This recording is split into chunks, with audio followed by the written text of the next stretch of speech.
Moi, je m'appelle Caroline Ariane Bergeron et je suis artiste en art visuel. Je suis originaire de Montréal et puis je suis une artiste pluridisciplinaire, donc je travaille vraiment dans beaucoup de médiums différents.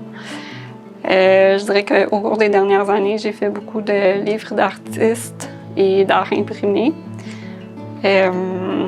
Mais en même temps, je touche aussi à la sculpture et à la céramique. Et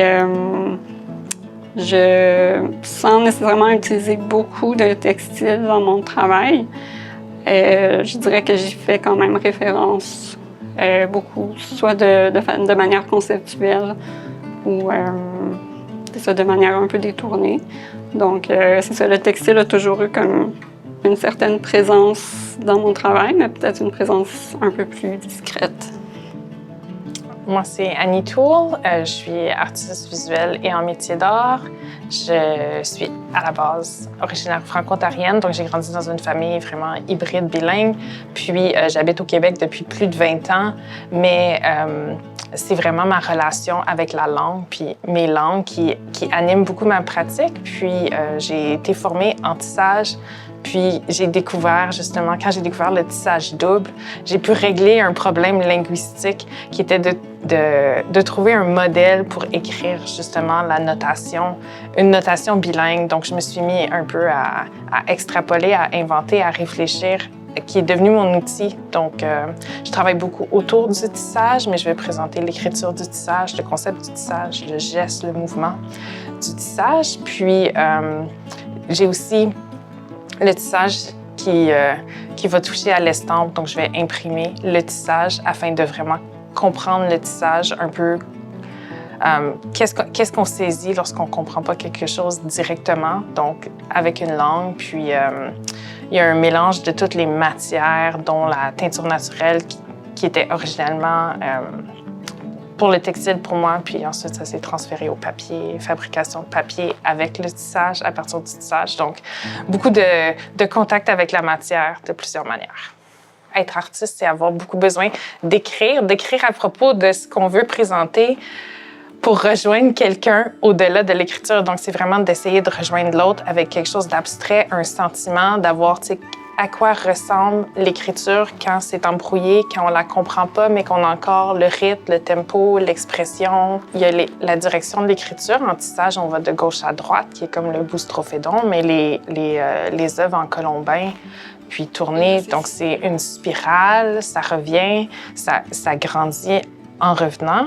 Puis, il y a aussi les outils de l'écriture. Donc, moi, j'utilise beaucoup de fils de papier, mais techniquement, le papier, c'est un outil à l'écriture. On utilise la typographie, toutes les deux, mais on va prendre les caractères pas tant pour écrire un texte, mais pour créer du motif. Donc, j'utilise l'écriture dans mon travail, par exemple. Je dirais, comme peut-être l'exemple le plus évident, c'est les œuvres que je fais à la dactylo, donc à la machine à écrire. Donc, j'utilise littéralement des lettres de l'alphabet. Par contre, je m'en sers pas pour écrire du texte qui est lisible, mais je m'en sers pour créer des motifs. Puis, je vais choisir, par exemple, la lettre I majuscule, parce qu'elle a une certaine symbolique, puis aussi parce qu'elle est assez abstraite. Donc, ça, c'est comme une forme d'écriture abstraite que tout le monde peut lire, en fait, à sa façon. Je veux dire, les deux, on travaille des techniques lentes qui ont une super forte matérialité, mais c'est des techniques, justement, de métier d'art qui sont longues, qui sont lentes. C'est long produire les œuvres. Des fois, il y a des temps d'attente, de séchage.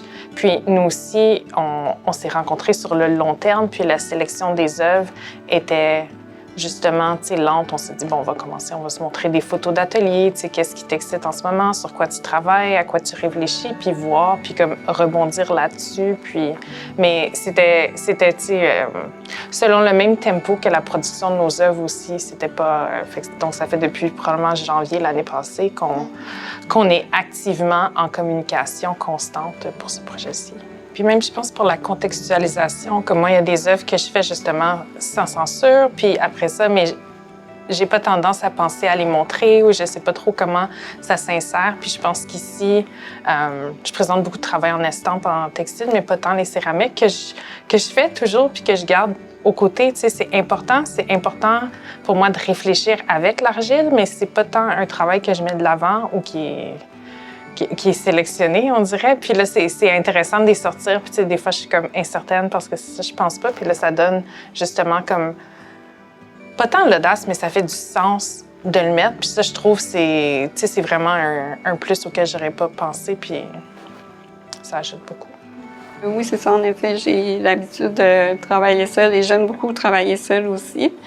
Mais c'est le fun, justement, comme, de rencontrer quelqu'un qui a les mêmes sensibilités, qui utilise les mêmes matériaux. Encore une fois, on parle beaucoup des mêmes thématiques. Puis, je trouve que ça nous encourage un peu à sortir de notre zone de confort et d'essayer des choses qu'on n'aurait pas essayées juste par nous-mêmes.